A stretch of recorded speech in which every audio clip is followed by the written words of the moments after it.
चौधरी चरण सिंह हरियाणा कृषि विश्वविद्यालय हिसार में 2 दिवसीय किसान मेले का आज पहला दिन है। यहाँ पर प्राइवेट कंपनियां जो खाद बीज दवाइयों से संबंधित है वो भाग लेती हैं। कृषि यंत्र भी आपको कुछ मात्रा में देखने को मिल जाएंगे। इसके अलावा यहाँ पर यूनिवर्सिटी की तरफ से कुछ सरकारी स्टॉलें भी लगाई जाती हैं जिनके ऊपर वैज्ञानिक जो खेती की जानकारी कृषि वैज्ञानिकों के द्वारा दी जाती है। अच्छी खासी भीड़ है, लगभग 10 सवा 10 बजे के आसपास का टाइम है। तो पूरा किसान मेला आपको इस वीडियो के माध्यम से दिखाएंगे। अगर आप यहाँ पर नहीं आ सके किसी कारणवश तो इस वीडियो के माध्यम से आप पूरा किसान मेला देख पाएंगे। तो चलिए वीडियो में बने रहिए और पूरे किसान मेले की सैर आपको करवाते हैं। यहाँ से ये जो किसान मेले का जो मेला ग्राउंड है, तो मेला ग्राउंड का ये मुख्य द्वार है और इसके बाद में जो है किसान मेला जो है वो यहाँ से स्टार्ट होता है। आप सामने पंडाल देख सकते हो। यहाँ पर स्टार्टिंग में पीने के पानी वगैरह की व्यवस्था है। उसके बाद में वहाँ पर पंजीकरण है, आने वाले किसानों का रजिस्ट्रेशन होता है। उसके बाद में फसल प्रतियोगिता है। अगर आपके पास में कोई अच्छी फसल है, अगर आप प्रतियोगिता में उसको दिखाना चाहते हैं तो आप यहाँ पर भाग ले सकते हैं। उसके बाद में मिट्टी पानी की जांच जो हरियाणा कृषि विश्वविद्यालय हिसार में फ्री होती है। उसके बाद में यहाँ पर अल्फा सीड यानी कि प्राइवेट जो कंपनियां हैं, सीड वाली, फर्टिलाइजर वाली, इंसेक्टिसाइड वाली, वो सारी की सारी यहाँ पर स्टॉल लगी हुई है। उसके बाद में कुछ सरकारी स्टॉलें हैं जो यूनिवर्सिटी की तरफ से लगाई जाती हैं। वो उस लास्ट जो रो है, आखिरी जो कतार है, उसके अंदर देखने को मिलेगी। यहाँ पर शक्तिवर्धक वालों की है और यहाँ पर ये कुछ गेम वगैरह है जिससे किसानों की भीड़ यहाँ पर इकट्ठा हुई है। और ये देखिए स्टॉल है शक्तिवर्धक वालों की। यहाँ पर शक्तिवर्धक की सरसों की वैरायटी दिखाई गई है। समझ 108 नंबर हाइब्रिड वैरायटी है। ये देखिए तो ये शक्तिवर्धक की स्टॉल है। शक्तिवर्धक की यहाँ पर KR 64 जो देसी कपास की वैरायटी है उसका बीज अब की बार मेले के अंदर है या फिर नहीं, वो थोड़ी सी मैं यहाँ पर कंफर्म करने की कोशिश करता हूँ। नमस्कार जी। नमस्कार। सब जो KR 64 है उसका बीज मेले के अंदर मिल रहा है या नहीं भैया, मेले के अंदर देंगे। हमने ना सप्लाई आज भी सप्लाई दी है और 3 दिन पहले भी सप्लाई दी थी।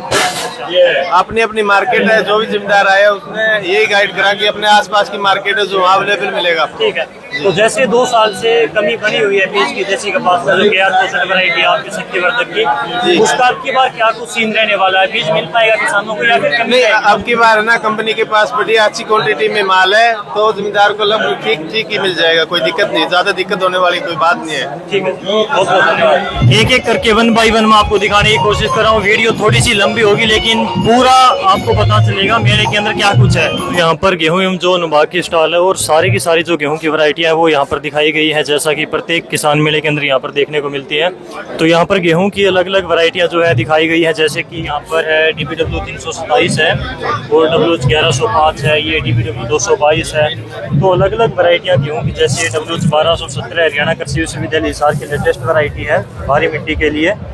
तो ऐसे ही यहाँ पर 1124 है, ये यहाँ पर WH 1309 है। तो अलग अलग वैरायटियाँ गेहूं की और यहाँ पर कुछ वैरायटियाँ जौ की भी हैं। तो गेहूं और जौ की अलग अलग वैरायटियाँ यहाँ पर दिखाई गई हैं। और वहाँ पर डॉक्टर साहब हैं, जैसे कि आप जानते हैं लगातार डॉक्टर ओम प्रकाश बिश्नोई जी हैं, तो लगातार किसानों के टच में रहती है और यहाँ पर स्टॉल के ऊपर किसान जानकारी ले रहे हैं डॉक्टर साहब से। तो यहाँ पर गेहूं की प्रॉपर आप जानकारी ले सकते हो, चाहे वैरायटियों की है चाहे डिसीज की है। तो सारी जानकारी गेहूं की यहाँ पर इस स्टॉल से आकर आप डॉक्टर साहब से मेले के अंदर ले सकते हो। इसी प्रकार से अगर हम जैसे ही आगे चलते हैं तो यहाँ पर धान की जो है जानकारी पूरी की पूरी दी जाती है। आगे जो है बाजरे की स्टॉल है, तो बाजरे की भी इसी प्रकार से अलग अलग वैरायटियाँ यहाँ पर आपको देखने को मिलेंगी। HHB 311 है, 399 है। तो बाजरे की अलग अलग वैरायटियाँ जो यूनिवर्सिटी की तरफ से निकाली गई हैं वो सारी यहाँ पर आपको देखने को मिलेंगे। इसी प्रकार से जो जैसे हम आगे चलते हैं तो जो सरसों यानी कि ऑयल सीड जो अनुभाग है उसकी स्टॉल आपको यहाँ पर देखने को मिलेगी। और जो यूनिवर्सिटी की लेटेस्ट वैरायटियाँ हैं वो तो आपको देखने को मिलती हैं, जैसे कि यहाँ पर RH 1975 है। ये जो वैरायटी है हरियाणा कृषि विश्वविद्यालय हिसार की लेटेस्ट वैरायटी है और काफ़ी अच्छी वैरायटियों में आती है। अब की बार किसानों के पास में पर्याप्त मात्रा में इसका बीज गया है। तो क्या कुछ इसका जो है परफॉर्मेंस निकल कर आएगी, पैदावार कितनी निकल कर आएगी, क्योंकि अलग अलग क्षेत्रों में अलग अलग मिट्टी की कंडीशन में जब कोई वैरायटी जाती है फार्मर के पास में तो उसका सही पता चल जाता है कि वो वैरायटी एक्चुअल में किस कंडीशन में कितनी पैदावार निकाल सकती है। तो ये लेटेस्ट वैरायटी है 1975। वहाँ पर डॉक्टर राम अवतार जी हैं जो कि सरसों अनुभाग के जो हैं हेड हैं। तो यहाँ पर RH 1424 है, लेटेस्ट वैरायटियों में आती है हरियाणा कृषि विश्वविद्यालय हिसार की और काफ़ी मोटी फलियाँ। ये देखिए आप, काफ़ी मोटी फलियां हैं, मोटा दाना इसका रहता है, जो है ब्लैक कलर का। इसी प्रकार से RS 725 है। RS 725 वैरायटी भी किसानों के बीच में काफ़ी लोकप्रिय हुई और काफ़ी ज़बरदस्त इसकी पैदावार भी किसानों को देखने को मिली। इसकी भी खासियत ये है कि लंबी फलियां हैं, दाना मोटा है, ब्लैक रंग का दाना इसका रहता है और काफ़ी बढ़िया वैरायटी है पैदावार के मामले में। इसकी हाइट थोड़ी सी ज़्यादा जाती है 14-24 के मुकाबले में, और जो 1975 है इसकी खासियत ये है कि इसकी हाइट कम है, इसका फुटाव ज़्यादा है, हाइट कम है और पैदावार के मामले में काफ़ी बढ़िया वैरायटी है। और नीचे यहाँ पर इनका सीड भी अलग अलग वैरायटियों का अलग अलग सीड जो है देखने को मिलेगा आपको। इसके बाद में जैसे हम आगे चलते हैं तो यहाँ पर अलग अलग क्रॉप की जो है, जैसे मसूर की है, मूंग की है, यहाँ पर काबुली चने की है, मटर की हैं, चने की हैं, तो अलग अलग वैरायटियाँ जो है सामने दिखाई गई हैं। इसके बाद में यहाँ पर मक्का की है, इसी प्रकार से गन्ने की है। तो अलग अलग विभाग के अलग अलग स्टॉलें यहाँ पर लगी हुई हैं। यहाँ पर आप सामने देख सकते हो कपास अनुभाग है और कपास की अलग अलग वैरायटियाँ यहाँ पर जो है दिखाई गई हैं। जैसे ऐसी कपास की हरियाणा कृषि विश्वविद्यालय हिसार की एक काफ़ी पॉपुलर वैरायटी है AH1, काफ़ी बढ़िया वैरायटी है। HD 123 काफ़ी बढ़िया वैरायटी है। तो देसी कपास की काफ़ी फेमस और पॉपुलर वैरायटियाँ हैं हरियाणा कृषि विश्वविद्यालय हिसार की, जो कि कम जो है खराब मौसम में कम जड़ती हैं, रुई नीचे कम गिरती है। इसी प्रकार से एक काफ़ी बढ़िया और फेमस पॉपुलर वैरायटी हम इसको कह सकते हैं JE की, हरियाणा कृषि विश्वविद्यालय हिसार की तरफ से ही आती है। 8 नंबर JE इसको हम बोलते हैं। तो ये 8 नंबर JE है। इसकी आप हाइट देख सकते हो। हाइट के साथ में एक चीज़ में और देखने वाली है, इसकी जो नीचे की जो पत्तियां हैं वो भी आपको पीली नजर नहीं आएंगी। बिल्कुल नीचे से लेकर ऊपर तक जो इसकी पत्तियां हैं वो हरी हैं, काफ़ी अच्छी हाइट ली हुई है, मिठास इसके अंदर, और काफ़ी किसान भाई जो इसको नाम से जानते हैं, नाम से इसको खरीदते हैं। काफ़ी अच्छी वैरायटी है हरियाणा कृषि विश्वविद्यालय हिसार की। और ये यहाँ पर एक और JE की वैरायटी है। ये जो वैरायटी है HF 707 नंबर वैरायटी है। और यहाँ पर नीचे जो है बरसीन की वैरायटियाँ भी जो आपको देखने को मिलेंगी, जो हरियाणा कृषि विश्वविद्यालय हिसार की हैं। HB1 है, HB2 है, ये बरसीन की वैरायटियाँ हैं। तो अलग अलग वैरायटियाँ हैं। और सामने यहाँ पर सीड भी आप देख सकते हो, जवार का सीड भी यहाँ पर लगाया हुआ है। जवार की वैरायटी अगर मैं आपको दिखाऊं तो यहाँ पर HJH 1513 है, CSV 53F है, HJ 1415 है, सॉरी 1514 है, और यहाँ पर HJ 541 है। तो ये यहाँ पर जवार की वैरायटियाँ लगाई हुई हैं। उसके बाद में यहाँ पर जैसे कि ये इसबगोल की एक गमले के अंदर दिखाई गई है। तो ये जो इसबगोल की वैरायटी है आप देख सकते हो हरियाणा कृषि विश्वविद्यालय हिसार में दिखाई गई है। और ये है आपका बाकला। अलग अलग प्लांट जो हैं औषधीय प्लांट यहाँ पर दिखाए गए हैं। पत्थर चट्टा है, चौलाई है, और ये सतावर है। गमले के अंदर सारे दिखाए गए हैं। सतावर की जड़ें आप देखें नीचे से। उसके बाद में ब्राह्मी है, तुलसी है, मुलेठी है। मुलेठी का पौधा अगर आपने नहीं देखा तो एक बार आप देख लीजिए। पीला बांसा है, और ये अश्वगंधा है। अश्वगंधा आपने शायद देखा होगा क्योंकि ये हमारे देश में काफ़ी पुरानी औषधि है काफ़ी, और ये आमतौर पर आपने अपने खेतों के आसपास भी कई बार ज़रूर देखा होगा। तो ये अश्वगंधा है। और ये यहाँ पर लौंग तुलसी है। उसके बाद में गवार पट्टा है। गवार पट्टे को तो आप लोग जानते हो, ये फिर से काला मस है। तो ये औषधीय पौधे हैं जो कि हरियाणा कृषि विश्वविद्यालय हिसार के अंदर किसान मेले के अंदर दिखाए गए हैं। जैसे ही हम आगे बढ़ते हैं तो इस साइड वही जो है प्राइवेट कंपनियों की कृषि यंत्रों की स्टॉलें हैं। फील्ड मार्शल की है, पिछली बार में मेरे ख्याल से यहीं पर थी, और इसी लोकेशन के ऊपर अब की बार फिर से इन्होंने स्टॉल लगाई है। तो इस साइड वही प्राइवेट कंपनियों की स्टॉलें हैं, और उस साइड अगर हम जाते हैं तो सरकारी यूनिवर्सिटी की स्टॉलें ही यहाँ पर हैं। ये चने की वैरायटियाँ हैं हरियाणा कृषि विश्वविद्यालय हिसार की। चने की वैरायटियाँ काफ़ी फेमस हैं और काफ़ी किसान भाई लगातार इनको लगाते हैं। सर कौन कौन सी वैरायटियाँ हैं चने की? ये चने की एक ही किस्म है, लेकिन इसमें हम बिजाई का समय का देख रहे हैं कि कौन से क्षेत्र में बिजाई करनी चाहिए। जैसे हिसार की जो स्थिति है, परिस्थितियों में ना अक्टूबर के आखिर में बिजाई कर सकते हैं। ठीक है। जहाँ थोड़ा लेट खरीफ फसल की कटाई होती है तो हम नवंबर के पहले सप्ताह में तो बिजाई का समय देख रहे हैं। किस्म तो एक ही है, हरियाणा चना नंबर 5 है। तो इसका दिखाया है, अलग अलग किस्में नहीं है ये यहाँ पे। ठीक है। वो दूसरा विभाग है हमारा, वो चने का देख रहे हैं ना, वहाँ अलग अलग किस्में दिखाए। एक ही किस्म है, यानी कि सेम किस्म अगर किसान अलग अलग बिजाई का तो कौन से बिजाई का टाइम कौन सी स्थितियों में सही रहता है ये दिखा रहे हैं। ठीक है। बिजाई के टाइम का डिफरेंस यहाँ हाँ, वो डिफरेंस देख। ठीक है सर। ये वैरायटी कौन सी है? HC5 जो हरियाणा चना नंबर 5। ठीक है, ठीक है सर, थैंक यू। इस प्रकार से चने की एक वैरायटी है, लेकिन टाइम का अगर हम डिफरेंस करते हैं तो टाइम का डिफरेंस कितना क्रॉप के ऊपर दिखाई देता है, वो चीजें यहाँ पर दिखाई गई हैं। और यहाँ पर ये खरपतवार है जो गेहूं के लिए बहुत सिरदर्दी देने वाला खरपतवार होता है, गुल्ली डंडा। हाँ जी सर, ये जो जंगली, ये जो मंडूसी है, मंडूसी है, बलूरी भी बोलते हैं, कणकी भी, जो धान गेहूं का इलाका है या गेहूं की फसल में सबसे ज्यादा समस्या यही है। इसकी रोकथाम के लिए बहुत सारी दवाइयां हैं खरपतवारनाशी, तो उनका असर दिखाया है कौन सी दवाई से अच्छा असर आता है। बिल्कुल। तो इसमें यहाँ यहाँ तो कोई दवाई नहीं छिड़की है हमने, और दूसरे में वो खाली है, इसमें पायरोक्सासल्फोन दवाई है, उससे इसकी कणकी की रोकथाम हो जाती है, लेकिन ये बिजाई के तुरंत बाद छिड़कनी पड़ती है। तीसरे नंबर पे क्लोडिनोफोप है, इससे ज्यादा रोकथाम नहीं हो रही है। इसी तरह ये सल्फोसल्फुरोन है, लीडर है, इससे भी नहीं है। और तीसरा हमारा ये पिनोक्साडेन है, ये भी खरपतवारनाशी, इससे भी रोकथाम नहीं होती है। इसके बाद इससे मीजोसल्फोरान, आइडोसल्फोरान है, इसे थोड़ी बहुत हो जाती है, लेकिन ये यहाँ पे हमारी एक दवाई सगुन के नाम से आती है, इससे बिल्कुल ये दो जगह देखो, यहाँ पे और वो 2 नंबर पे बिल्कुल रोकथाम हो जाती है। तो हम किसानों को ये बता रहे हैं कि इन खरपतवार नाशियों का इस्तेमाल करोगे तो रोकथाम हो जाएगी। बिल्कुल। तो यहाँ पर अलग अलग दवाई की प्रैक्टिस जो है करके दिखाई गई है, जो है अलग अलग दिखाई गई है, तो आपको पता चल जाएगा कि कौन सी दवाई कितनी असरदार है गुल्ली डंडे के ऊपर। आपको यहाँ पर क्लियर देखने को मिलता है। जो सगुन है, सगुन 21 के नाम से जो आती है, क्लोडिनाफोप और मेट्रिब्यूजिन इसके अंदर आता है।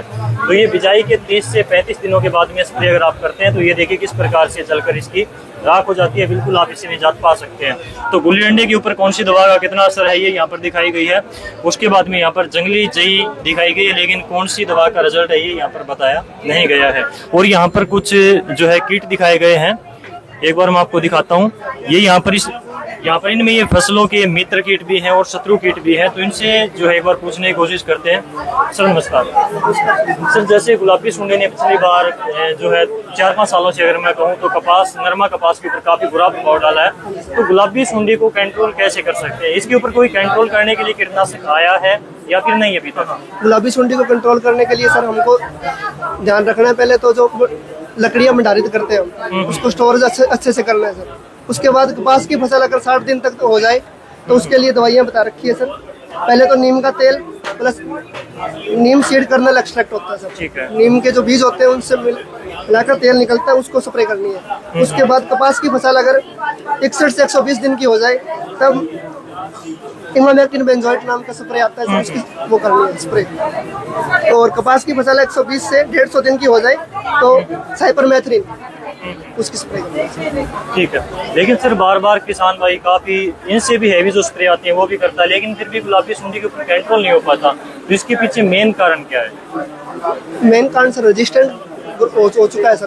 गुलाबी सुंडी का जो बीज आता था सर, तो उसके अंदर रेजिस्टेंट ग्रो कर लिया है सर उसमें गुलाबी सुंडी ने, तो स्प्रे करते थे उनके अंदर। ठीक है। तो किसान भाई इस प्रकार से गुलाबी सुंडी के ऊपर अगर आप टाइम रहते स्प्रे स्टार्ट कर देते हैं और कंटिन्यू स्प्रे रखते हैं तो कुछ बचाव किया जा सकता है, लेकिन 100% मेरे हिसाब से प्रैक्टिकल रूप से जो हमने पीछे देखा 2-3 सालों में गुलाबी सुंडी के ऊपर ऐसा कोई असरदार अभी तक कीटनाशक तैयार हुआ नहीं है जो गुलाबी सुंडी को 100% रोक सके। तो ये यहाँ पर अशोक जी हैं, कैसे हो सर जी? बिल्कुल बढ़िया जी। तो चंदन भी लेकर आए हो कि बात किसान मेले में? बिल्कुल चंदन का भी है हमारे पास, और आम के बड़े पौधे हैं। चीकू पे आपको दिखाई दे रहा है, चीकू लगे हुए हैं। बिल्कुल चीकू लगे हुए हैं, और आम की बहुत वैरायटी है हमारे पास। ठीक है। तो इस प्रकार से यहाँ पर अशोक जी जो की गांव मंडान से हरियाणा के भिवानी जिले में इनकी नर्सरी है, पौधे लेकर आए हुए हैं। अलग अलग प्रकार के फ्रूटिंग वाले भी हैं और चंदन वाले पौधे भी इनके पास में देखने को मिलते हैं आपको। तो यहाँ पर इन्होंने अपना जो है पूरे का पूरा लगाया हुआ है। तो यहाँ पर ये यूनिवर्सिटी की सारी जो है सरकारी स्टॉलें हैं, और दूसरी साइड अगर हम देखें तो वहाँ पर प्राइवेट स्टॉलें जो आपको देखने को मिलेंगी। इसके बाद में अगर मैं पूरा मेला अगर आपको कवर करके दिखाऊं तो ये वीडियो कम से कम 1.5 घंटे की बनेगी, लेकिन इस वीडियो को थोड़ा छोटा करने की कोशिश में जो मेन स्टॉल है वो मैं आपको दिखा देता हूँ। अलग अलग प्राइवेट कंपनियों की, सरकारी जो यूनिवर्सिटी की स्टॉल है जो आपको दिखानी सबसे जरूरी थी मेन क्रॉप की, वो मैंने आपको दिखाई। यहाँ पर बिल्कुल फ्रंट में ही इप्सा कंपनी ने अपनी स्टॉल लगा रखी है, और प्रमुखता से जो दिखाया गया है वो मूंग का बीज है जो बंसी गोल्ड के नाम से आता है। ये देखिए, इसकी मैंने पिछले साल आपको रिजल्ट भी दिखाया था, काफी जबरदस्त बढ़िया वैरायटी है। इसमें पीड़ा मोज़ेक वायरस नहीं आता, न के बराबर आता है, लेकिन पैदावार में बहुत बढ़िया वैरायटी है। गुच्छे में फलियां लगती है, काफी जबरदस्त वैरायटी है। यहाँ पर सेकंड जो स्टॉल है वो कर्ण वालों की है, कर्ण के बाद में NFL की है, उसके बाद में श्री राम की है, उसके बाद में वहाँ पर नीव सीड की है आगे। तो सबसे पहले जो यहाँ पर कण की है, सरसों की वैरायटी काफी अच्छी आती है कण वालों की। एक बार मैं आपको वैरायटी दिखा देता हूँ। ये देखिए कण की 966 नंबर वैरायटी है सरसों की। फैलाव आपको दिखाता हूँ नीचे से, ये देखिए देखने में काफी जबरदस्त लग रही है, दूर से ही बिल्कुल झुक गई है फलियों से।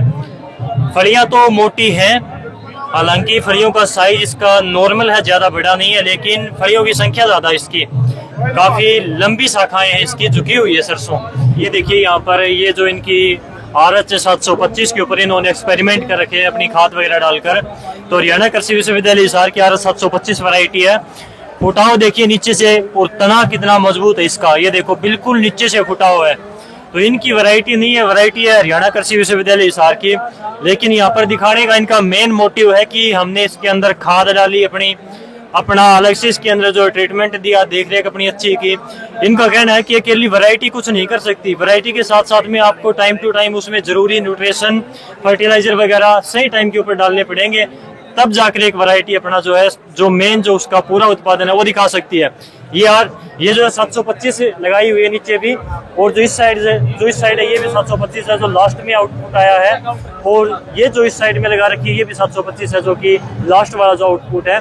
इसके अंदर फर्क कैसे आया, तो इन्होंने ये बताया कि इसके अंदर फर्क आया आज की खेती भविष्य की जो तकनीक है, यानी कि जो खेती करने का तरीका है वो इन्होंने बदला, और जो खाद दवाइयाँ वगैरह है वो जो इन्होंने डाली टाइम टू टाइम अपनी, उनका ये जो अलग से रिजल्ट देखने को मिला।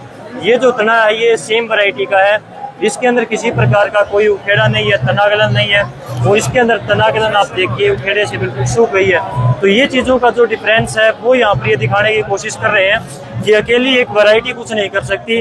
आपके खेत की मिट्टी, दवाइयाँ और खेती करने की जो तकनीक है, जो तरीका है, वो चीजें भी मायने रखती हैं एक वैरायटी की पैदावार निकालने के लिए। यहाँ पर स्टार एग्रीसीड वालों की स्टॉल है, और यहाँ पर जो इन्होंने वैरायटियां लगा रखी हैं, एक बार तो मैं इनकी जो वैरायटियां हैं मेन वो दिखा देता हूँ।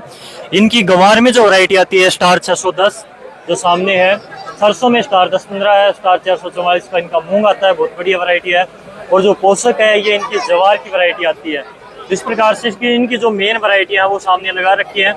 इनके अलावा इनकी गेहूं की वैरायटी भी आती है, धान की वैरायटियां भी आती हैं, लेकिन जो 10-15 है सरसों, वो ये देखिए यहाँ पर स्टार 10-15 लिखा हुआ है। और ये इसकी फलियां वगैरह मैं आपको एक बार दिखा देता हूँ, ये देखिए। और इनकी जो गेहूं की वैरायटी आती है स्टार 333 नंबर, वो ये यहाँ पर देखिए। बालियों का साइज अच्छा खासा है, हाइट इसकी नॉर्मल है, ये देखिए बालियाँ, ये बालियों का साइज है अच्छा खासा, हम इसकी बालियों का साइज कह सकते हैं। और हाइट नॉर्मल है, नीचे गिरने वाली समस्या इसके अंदर नहीं देखने को आपको मिलेगी। तो स्टार 333 गेहूं की वैरायटी है, स्टार 10-15 यहाँ पर सरसों की वैरायटी है। इसके बाद में यहाँ पर करतार ने अपने ट्रैक्टर लगा रखे हैं। इस किसान मेले के अंदर कृषि यंत्र आपको कम देखने को मिलते हैं ट्रैक्टर से संबंधित, जो मैंने आपको पहले मेले की डेट वाली वीडियो में बताया था। लेकिन यहाँ पर करतार के ट्रैक्टर हैं, इक्का दुक्का कंपनियां हैं जो ट्रैक्टर वाली हैं वो भाग लेती हैं इस मेले के अंदर। उसके बाद में फिर आगे जो है सीड वाली, फर्टिलाइजर वाली, इंसेक्टिसाइड वाली प्राइवेट कंपनियों में स्टॉल आपको देखने को मिलेगी। यहाँ पर होंडा कंपनी ने अपने पावर टिलर, पावर वेटर यहाँ पर और जो है पंप वगैरह लगा रखे हैं, वाटर पंप वगैरह। तो ये देखिए यहाँ पर चल रहा है, तो ये होंडा के वाटर पंप हैं और उस साइड जो है पावर टिलर हैं। तो होंडा अपने आप में एक ब्रांड है, काफ़ी अच्छी क्वालिटी के साथ में यहाँ पर आपको देखने को मिल जाएंगे। और एक यहाँ पर जो सामने आपको ट्रैक्टर दिखाई दे रहा है ये है इलेक्ट्रिक ट्रैक्टर, ये देखिए साइलेंट है, बिल्कुल कोई आवाज़ नहीं है। यहाँ पर ये क्रिस्टल की स्टॉल, और यहाँ पर कृषि यंत्रों में इनके पास में स्प्रे पंप है, पेट्रोल ऑपरेटेड है और वहाँ पर बैटरी से चलने वाले हैं। तो इनके बारे में पूछते हैं क्या कुछ इनकी प्राइसिंग है। ये जो पेट्रोल से चलने वाली स्प्रे पंप है और जो बैटरी ऑपरेटेड है, इनका रेट बताइए थोड़ा सा, क्या डिफरेंस है इनमें? हाँ, जो अपना मैं आपको ये अपना न्यूट्रॉन मेटा है, इसका अपना 16 लीटर कैपेसिटी है, सिंगल मोटर है, 12 वोल्ट 12 एम्पीयर की बैटरी है। ठीक है। और इसका जो डिस्चार्ज जो है टंकी खाली करने की जो क्षमता है वो 25 लीटर है, मतलब एक बैटरी की जो एक बार चार्ज होने पे 25 टंकी निकाल देता है। ठीक है। इसका 3000 रुपये है कीमत, इसकी 3000 रुपये। ठीक है। इसका क्या कुछ है? ये अपना न्यूट्रॉन DM20 के नाम से है, जो कैपेसिटी 20 लीटर है, 12 वोल्ट 12 एम्पीयर की बैटरी है, डबल मोटर है। इसकी कैपेसिटी 15 से 20 टंकी निकाल देती है एक बार चार्ज होने पे। इसकी कीमत है 3600 रुपये। ठीक है। पेट्रोल से चलने वाली क्या? ये अपने न्यूट्रॉन पावर 20 के नाम से है, 20 लीटर कैपेसिटी है, इसमें 25 लीटर भी है, 20 लीटर भी है, जिसकी कीमत है 11000 रुपये। ठीक है। ये अपना फोल्स्टो का मेक इन इंडिया है, जो क्रिस्टल का अपना मैन्युफैक्चर है। इसकी कीमत है 9,000 रुपये। 25 लीटर कैपेसिटी है इसकी, 25 लीटर का टैंक है इसमें, डबल सेक्शन में है भाई। यही है अपना, ये मेक इन इंडिया है, ये इम्पोर्टेड है। ठीक है, इन दोनों में मेन जो डिफरेंस है वो क्या चीज़ का है? जी सर, इनमें जो मेन अंतर है वो क्या चीज़ का है? मेन इंजन है इनका, वो इंजन का अंतर है। इंजन जो है, इंजन की जो कैपेसिटी है वो इसकी जो पावर है और जो इसकी लाइफ है वो एज ए बेटर है, एज ए इम्पोर्टेड है ये। ठीक है, थैंक यू। इस प्रकार से यहाँ पर स्प्रे पंप थे जिनका रेट हमने पूछा, अलग अलग क्रिस्टल का है, ब्रांड है अपने आप में। उसके बाद में यहाँ पर श्री राम वालों ने स्टॉल लगा रखे हैं। इनसे जैसे कि आपको पता है गेहूं की श्री राम की सुपर 303 वैरायटी काफ़ी फेमस है और भारी डिमांड रहती है इस वैरायटी की। तो सर श्री राम की जो 303 वैरायटी है गेहूं की, भारी डिमांड है, लेकिन बीज क्यों नहीं मिलता हरियाणा में? क्या देखो, 303 वैरायटी हम हरियाणा में नहीं देते, इसमें येलो रस्ट रोग बहुत ज्यादा आता है, इसलिए ये हरियाणा के लिए नहीं है। एक फार्मर के बीच में है ना, किसी ने मार्केट में हुमर फैला रखा है इसको 303 का। तो 303 जो यहाँ की वैरायटी है, 303 जो श्रीराम DCM श्रीराम की जो वैरायटी है, वो हरियाणा के जमीन के लिए स्टेबल नहीं है। इसके एवज में हमने जो नई वैरायटी निकाली है श्रीराम की 3SR 72, ये हरियाणा की मिट्टी के लिए सबसे उपयोगी है। इसके में आप देख सकते हो, जो इसकी जो लाइव जो देख सकते हो, इसकी बाली के अंदर जो बॉडी देख सकते हैं, वो बॉडी के अंदर, एक बॉडी के अंदर 15 से 16 बॉडी है इसके अंदर।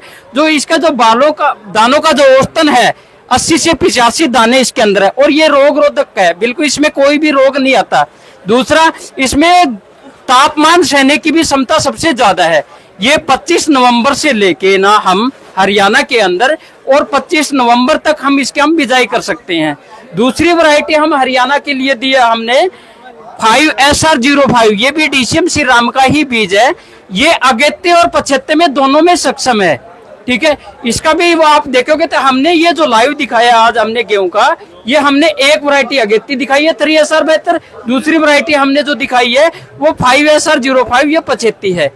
इनकी भी मुख्य खासियत विशेषताएं ये है, अगर 5SR05 है, अगर आप फार्मर ये लगा रहे हैं तो ये खाने के पर्पज से सबसे बेस्ट है। इसमें आयरन और जिंक की मात्रा सबसे अधिक मात्रा में मिलती है। ठीक है, अगर इल्ड के पर्पज से लेता है कोई जमींदार तो 5SR05 ये वैरायटी जो आज के अंदर वर्ल्ड के अंदर किसी के पास नहीं है, ये वैरायटी इल्ड में सबसे हाईएस्ट वैरायटी है ये। और नॉर्मल पानी और नॉर्मल खाद वगैरह जो ड्यूरेशन है वही देनी है इसके अंदर भी। ठीक है जी, धन्यवाद, थैंक यू। ओवरऑल जो किसान मेला चेयू के अंदर आज लगा हुआ है, 17 मार्च को, कल 18 मार्च को भी लगने वाला है, उसके बारे में मैंने आपको यहाँ पर पूरी जो है विस्तार से आपको मेला दिखाया। इस वीडियो को दूसरे किसानों तक शेयर जरूर करें ताकि उनको भी पता चले कि चेयू हिसार में जो किसान मेला लगा हुआ है उसमें क्या कुछ देखने को मिला और क्या कुछ यहाँ से आप खरीद सकते हैं। आज के इस वीडियो में बस इतना ही, नमस्कार।